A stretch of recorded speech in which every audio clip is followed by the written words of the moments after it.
पाकिस्तान की overall economic situation देखें तो इन्फ्लेशन खतर कमी आ चुकी है। उसमें रवा माह में मार्च के महीने में 1 या 1.5% इन्फ्लेशन रहने की तवक्को है। लेकिन एक्सटर्नल सेक्टर देखें तो बरामदात अभी भी 22 अरब डॉलर की हैं 8 महीने में, और इंपोर्ट्स हमारी 37.8 बिलियन डॉलर्स की हैं। ये जो फ़र्क है 15.8 अरब डॉलर का तजारत में, ये बहुत बड़ा इशू है जो हेडेक है पाकिस्तान के लिए कि ये डॉलर 15-16 अरब डॉलर जो 8 माह में है, साल के आखिर तक ये 22-24 अरब डॉलर हो जाएंगे। ये कहाँ से आएंगे?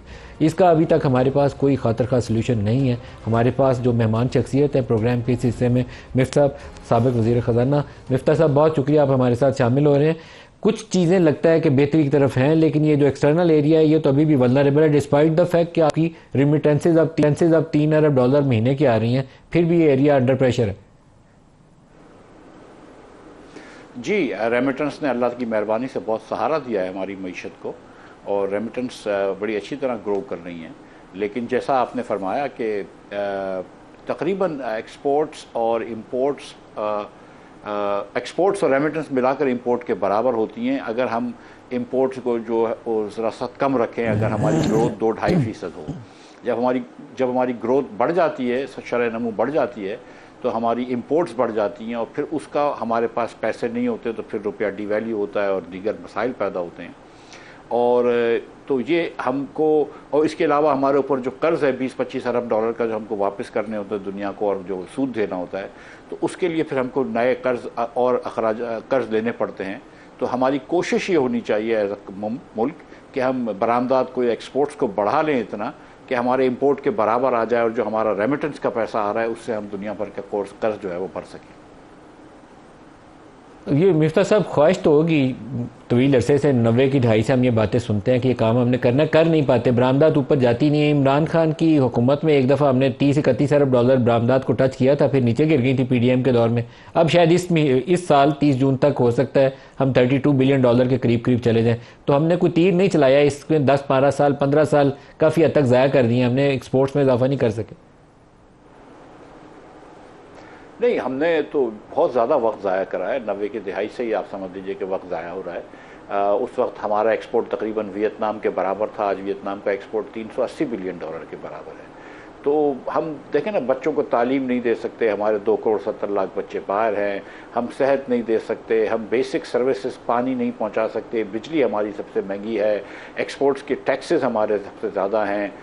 शायद मेरे ख्याल से खित्ते में तो खैर ज़्यादा है, मुल्क दुनिया में शायद एक्सपोर्ट्स के ऊपर जो इनकम के ऊपर टैक्स है वो हमारी मुल्क में ज़्यादा तरीन हो। गैस हमारी सबसे महंगी है, बिजली महंगी है, तो कैसे, और लॉ एंड ऑर्डर के मसले हैं, पॉलिटिकल इंस्टेबिलिटी है, तो कैसे एक्सपोर्ट्स बढ़ेगा? हम ये बेसिक जब तक काम नहीं करते, हमारी मुल्क के गवर्नेंस जो है वो डिसफंक्शनल है।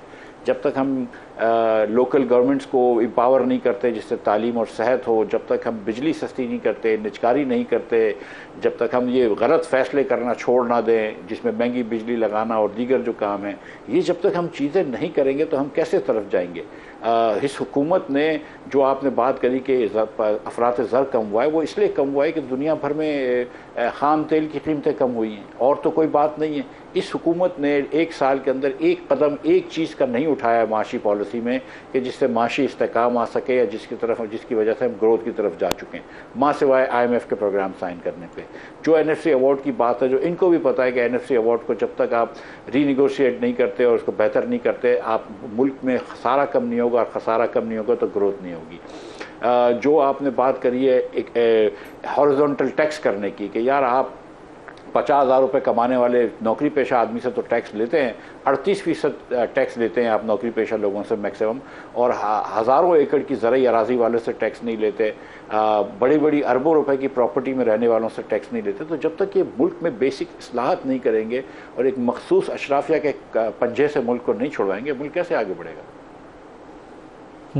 सर, लेकिन अभी इंटरनेशनल मार्केट में आपने तेल की कीमतों में कमी का बताया है, जितनी कमी आके लोगों को फ़ायदा मिलना चाहिए था, बिजली की कीमत भी उससे कम हो जाती, हमने उसके ऊपर 10 रुपये टैक्स और बढ़ा लिया, अपनी लेवी उधर से ले लिया, दूसरे टैक्स नहीं इकट्ठे कर सके, ये आसान तरीका था, इधर और टैक्स लगा लिया। तो इस तरीके से तो हम बेहतरी नहीं ला सकते।